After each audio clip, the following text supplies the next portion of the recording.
Hi అండి. అందరికీ నమస్తే. నేను మీ గీత. నా రాక్షసుడు పార్ట్ 43. రాత్రి బాగా ఆలస్యం అయ్యింది స్వీటీ. అందుకే ఎక్కువసేపు పడుకున్నా. నువ్వు బ్రేక్ఫాస్ట్ చేసావా? హా, మీరు కూడా రండి అని తనకి టిఫిన్ పెట్టి పక్కనే కూర్చుంది. రాసి తినేసి జాగ్రత్త, నేను సాయంత్రం తొందరగా వస్తాను అని భూమి నుదుటి మీద ముద్దు పెట్టి ఆఫీస్కి వెళ్ళి జైకి కాల్ చేశాడు. పడుకున్న జై ఫోన్ రింగ్ అవుతుండడంతో ఈ టైంలో భూమి కాల్ చేస్తుందేంటి అని ఫోన్ లిఫ్ట్ చేసి బుజ్జమ్మ అని అన్నాడు జై. అంటే అప్పటికే జై మంచి నిద్రలో ఉండటం వలన ఫోన్ కాల్ డిస్టర్బ్ చేయడంతో కళ్ళు మూసుకుని ఫోన్ తీసుకుని నెంబర్ చూసి ఫోన్ లిఫ్ట్ చేసి బుజ్జమ్మ అని అన్నాడు. ఏంట్రా, ఎలా ఉంది ఆరోగ్యం? బాగానే ఉందా? వామిటింగ్స్ తగ్గాయా? రాజు, హలో జై, నేను విరాజ్ని మాట్లాడుతున్నా. జై ఫోన్ నెంబర్ చూసి, ఓ సారీ రాజ్, నేను భూమి అనుకున్నా. Raj, it's okay. జై, నేను నీతో కొంచెం మాట్లాడాలి. జై, సరే 2 నిమిషాలు ఆగండి అని తన రూమ్ నుండి టెర్రస్ మీదకి వెళ్ళి, చెప్పండి రాజ్, మీరు భూమి గురించి నాతో ఏం చెప్పాలనుకుంటున్నారు? రాజు, నేను భూమి గురించి నీకు కాల్ చేశానని ఎలా తెలిసింది? అయినా మన ఇద్దరి మధ్య భూమి గురించి తప్ప మరింకేం మాటలు ఉంటాయి? అందుకే అలా అడిగాను. రాజ్, మీరు చెప్పింది నిజమే. భూమికి ఒంట్లో బాగానే ఉంది కదా? ఏమన్నా సమస్య? చాలా పెద్ద సమస్య వచ్చింది జై. ఎందుకో మీకు చెప్పాలి అనిపించింది. భూమి గురించి మొత్తం చెప్పాడు. అంతా విన్న జై కంట్లో కన్నీళ్ళు, గొంతు నుండి మాట బయటికి రావడం లేదు. గొంతు తడారిపోతుంది. జై మాటలు కూడబలుక్కుని, మీరు చెప్పింది నిజమేనా? నువ్వంతలా నా మాట నమ్మకపోతే ఇప్పుడే భూమి రిపోర్ట్స్ అన్నీ నీకు పంపుతాను అని ఫోన్ కట్ చేసి భూమి రిపోర్ట్స్ అన్నీ జై ఫోన్కి పంపాడు. జై ఫోన్కి వచ్చిన వాటిని ఫాస్ట్గా ఓపెన్ చేసి చూస్తున్న జై మొదట భూమి రూపం కళ్ళల్లో మెదిలింది. కంట కన్నీరు నిలిచి ఉండడంతో వాటిని అరచేత్తో తుడుచుకుని వెంటనే రాజ్కి కాల్ చేశాడు. కళ్ళు మూసుకుని కుర్చీలో కూర్చున్న రాజ్ ఫోన్ లిఫ్ట్ చేసి, సారీ రాజ్, బుజ్జమ్మకి ఈ విషయం తెలుసా? నువ్వేమనుకుంటున్నావు? తెలుసని అనుకుంటున్నావా? తెలిస్తే తను నీతో ఉదయం మాట్లాడేదే అని అనుకుంటున్నావా? జై, చెప్పకు రాజ్, తను తట్టుకోలేదు. తనకి పిల్లలంటే చాలా ఇష్టం. రాజ్ తన్ని ఫేస్ చేయాలి అంటే నాకు చాలా భయంగా ఉంది. తనకి మామూలుగా అబార్షన్ అయ్యేలా చేయాలి. అప్పుడే తను కొన్ని రోజులు బాధపడ్డా తర్వాత విషయం మర్చిపోయి ముందుకు వెళ్తుంది. జై, తనకి ఏం కాకుండా చూసుకో రాజ్. అంతకు మించి నీ నుండి నేనేమీ ఆశించను. రాజు, నేను మిమ్మల్ని ఒకటి అడగనా? అడగండి. ఈ విషయం మీరు ఇంతవరకు ఎవరికీ చెప్పలేదు కదా? అవును, మరి నాకే ఎందుకు మీకు చెప్పాలి అనిపించింది? అంటే భూమి గురించి నేను ఎంత అలా ఆలోచిస్తానో మీరు కూడా అలానే ఆలోచిస్తారు. అందుకనే మీకే నాకు చెప్పాలని అనిపించింది. అయినా తనకి ఎటువంటి చిన్న బాధ కలిగినా సరే తనకి మొదట గుర్తొచ్చేది నువ్వే జై. తనకి వాళ్ళ అమ్మ నాన్న కూడా గుర్తుకు రారు. మొదటగా నువ్వే గుర్తుకు వస్తావు. నేను మీ ఇద్దరి మధ్య ఉన్న సంబంధాన్ని తప్పుగా అర్థం చేసుకుని ఇలా చెప్పడం లేదు. తన మంచి కోరే మనుషుల్లో మొదట నువ్వే ఉంటావు. అందుకని నీకే చెప్పాలి అనిపించింది. మా ఇంట్లో వారితో కూడా నేను చెప్పలేదు. అందరూ చాలా సంతోషంగా ఉన్నారు. మా ఇంటికి వారసుడు వస్తున్నాడని. సంతోషంగా ఉన్న వారికి ఇది చెప్పి నేను బాధ పెట్టలేను. జై, ధన్యవాదాలు రాజ్, నన్ను మీరు ఒక వెల్విషర్గా అనుకున్నందుకు. ఇంకా ఎన్ని రోజులు ఆపరేషన్ చేయాలి? ఎంత తొందరగా వీలైతే అంత తొందరగా జరగాలి. లేకపోతే భూమి ప్రాణానికే ప్రమాదం. రాజ్, అంతవరకు రానివ్వకుండా చూడండి. మీ మాటల్లోనే తెలుస్తుంది భూమి మీద మీరు ఎంత ప్రాణం పెట్టుకున్నారు అనేది. ఓకే రాజ్, మరి ఇక ఉంటాను. బుజ్జమ్మ జాగ్రత్త అని ఫోన్ పెట్టేశాడు జై. జైకి మనసంతా చాలా బాధగా ఉంది. తను తల్లి కాబోతుంది అని చాలా సంతోషపడింది భూమి. అలాంటిది ఇప్పుడు తనకి ఎలా అవుతుందని, ఎలా అయినా తను క్షేమంగా ఉంటే చాలు అని భగవంతుణ్ణి మనసులో వేడుకుని గదిలోకి వెళ్ళి పడుకున్నాడు. జైకి కాల్ చేసి అంతా చెప్పిన తర్వాత కొంచెం భారం దిగినట్లు అనిపించింది రాజ్కి. అలాగే పల్లవికి కూడా కాల్ చేశాడు. కృష్ణ ఫోన్ లిఫ్ట్ చేసి హలో బావా అని అన్నాడు.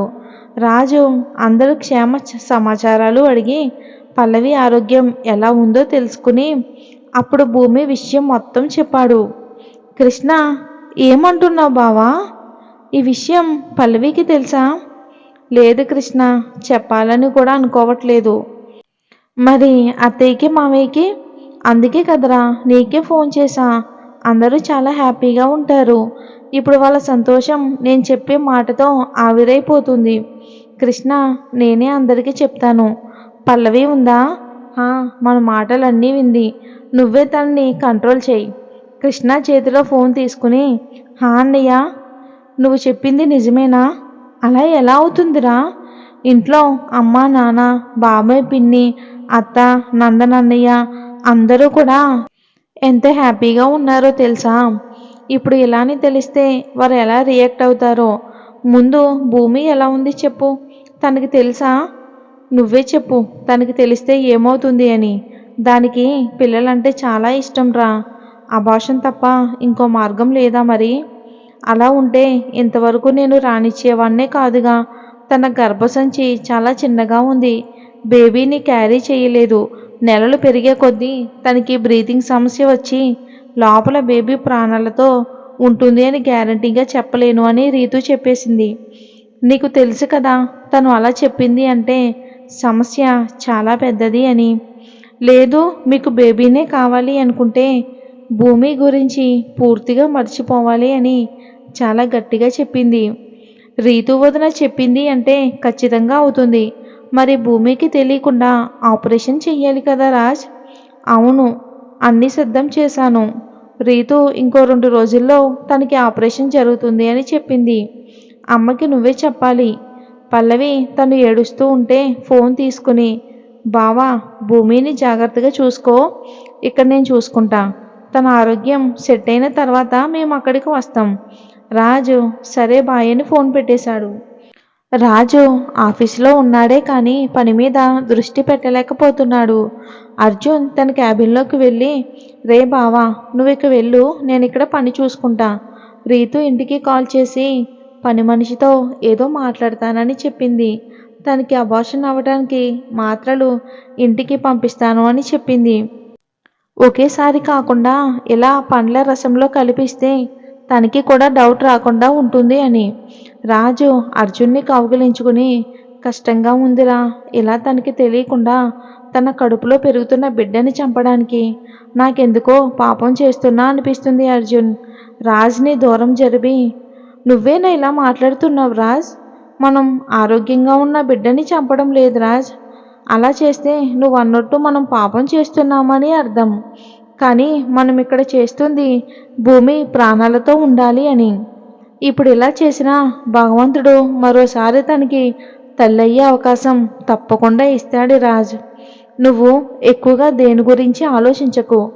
భూమి దగ్గరికి వెళ్ళు, తను ఒంటరిగా ఉంటుంది. మనం చేసేది తప్పు కాదు రాజ్. అనవసరంగా ఆలోచించి బుర్ర పాడు చేసుకోకు. నువ్వు ఇక్కడ ఉంటే ఇలానే ఆలోచిస్తావు. వెళ్ళు, భూమిని తీసుకుని అలా బయటికి వెళ్ళు.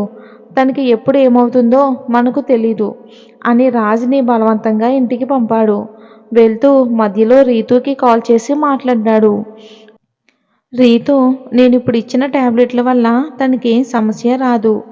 ఇంకో 2 రోజులు ఇలా చేస్తే నొప్పి లేకుండా అబార్షన్ అయిపోతుంది. అప్పుడు తనకి ఆపరేషన్ కూడా చెయ్యాలి. ఆపరేషన్ తర్వాత ఇక ఎటువంటి ఇబ్బంది ఫ్యూచర్లో రాదు. కానీ తనకి నువ్వు 3 నెలలు దూరంగా ఉండాలి. ఇది నువ్వు గుర్తుపెట్టుకో. తను క్షేమంగా ఉంటే చాలు. ఎన్నో రోజులైనా తనకి దూరంగా ఉంటాను. ఇలా చాలామందికి జరుగుతుందిరా. కానీ భూమికి తెలియకుండా చేస్తున్నాం మనం అంతే. నాకు అర్జున్ అంతా చెప్పాడు. నువ్వు ఇలా ఉంటే భూమికి అనుమానం వస్తుంది కదా. నువ్వు మునుపటిలా ఉండాలి. నీ బాధ తనకి తెలియనివ్వకూడదు. సరే, నాకు డెలివరీ కేసు ఉంది, వెళ్తున్నా అని రీతు ఫోన్ పెట్టేసింది. రాజ్ కూడా ఇంటికి వెళ్ళిపోయాడు. రాజ్ హాల్లో ఎవరూ కనిపించకపోవడంతో పని మనిషిని అడిగాడు, భూమి ఎక్కడా అని. మేడం ఇప్పుడు రూమ్లోకి వెళ్ళారు సార్ అని అంది. రాజ్ గదికి వెళ్తూ మెట్ల మీద నుండి వెనుకకు తిరిగి, తనకి రసం ఇచ్చారా అని అడిగాడు. తను రీతు మేడం చెప్పినట్టు ఇచ్చాం సార్. రాజ్ ఈ విషయం ఎప్పటికీ భూమికి తెలియకూడదు అని తన గదికి వెళ్ళాడు. తన కోట్ తీసి పక్కన పెట్టి మంచం మీద ఆదమరిచి నిద్రపోతున్న భూమి దగ్గరికి వెళ్ళి మెల్లగా తన తల నిమిరి నుదుటి మీద ముద్దు పెట్టి తన పక్కన పడుకుని తననే చూస్తూ ఉన్నాడు. సారీ స్వీటీ, మనకే ఎందుకు ఇలా అవ్వాలి చెప్పు. నీకు కూడా పిల్లలంటే ఇష్టమే నాలాగే. నేను నిన్ను బాధ పెట్టా కదా, అందుకే ఆ దేవుడు నాకు శిక్ష వేశాడు. నువ్వు తన్ని బాధ పెట్టినందుకు అంతకు 2 రెట్లు బాధపడాలి అని. నీకు తెలియకుండా మన బిడ్డని మన నుండి దూరం చేస్తున్నాను. ఇవన్నీ నువ్వు మెలకువగా ఉన్నప్పుడు చెప్పాలని అనుకున్నా, కానీ నాకు నిన్ను చూసి చెప్పే అంత ధైర్యం లేదు స్వీటీ అని తన్ని చూస్తూ రాజ్ మనసులో అనుకుంటున్న మాటలివి. భూమి నిద్రలోనే తన పొట్ట మీద చెయ్యి వేసుకుని కొంచెం అసౌకర్యంగా అనుభూతి చెందుతూ ఒకవైపు నుంచి మరొక వైపుకు తిరిగి పడుకుంది. మెడిసిన్ మెల్లగా పనిచేస్తుంది బుజ్జి, అందుకే నువ్వు అలా అవుతున్నావు. నన్ను క్షమించు అని తనను కౌగిలించుకుని నిద్రలేమి కారణంగా రాజ్ కూడా నిద్రలోకి జారుకున్నాడు. ఎప్పటికో కళ్ళు తెరిచిన భూమి తనని కౌగిలించుకుని పడుకున్న రాజ్ని చూసి, ఈయనెప్పుడొచ్చాడు, అసలు నాకు గుర్తే లేదు. నన్ను హత్తుకుని పడుకున్నా కూడా కొంచెం కూడా మెలకువ రాలేదు. ఈ మాత్రలు వేసుకున్నప్పటి నుంచి కూడా ఇలానే నిద్రపోతున్నా. అసలు నేను ఎంతసేపు పడుకున్నానో కూడా తెలియడం లేదు. రాజ్ చెయ్యి బెడ్ మీద పెట్టి తన వాష్రూమ్లోకి వెళ్ళి ఫ్రెష్ అయ్యి కిందకి వెళ్ళి రాజ్ కోసం తనే టీ సిద్ధం చేసి గదికి వచ్చింది. టీ అక్కడున్న టేబుల్ మీద పెట్టి మెల్లగా రాజ్ చెవిలో విరాజ్ అని పిలిచింది. తను అయినా మెలుకోలేదు. ఈసారి గట్టిగా విరాజని చెవిలో గట్టిగా అరిచింది. అప్పుడు ఉలిక్కిపడి టక్కున లేచి కూర్చుని, ఏమైంది భూమి? ఏం లేదు. మీరు ఎప్పుడో వచ్చి పడుకున్నారో కూడా నాకు తెలియనే లేదు. అందుకే మీకోసం టీ చేసి తీసుకొచ్చా. మిమ్మల్ని లేపాను, మీరు లేవలేదు. అందుకే అలా అరిచాను అని గట్టిగా అంది నవ్వుతూ. రాజ్ బెడ్ దిగి సోఫాలో కూర్చుని టీ పై మీద పెట్టిన టీ తాగుతూ ఉన్నాడు. ఇది ఫ్రెండ్స్, మరి వచ్చే భాగంలో ఏం జరిగిందో తెలుసుకుందాం. స్టోరీ నచ్చితే లైక్ చేసి మన ఛానల్ని సబ్స్క్రైబ్ చేసుకోండి. Thanks for watching.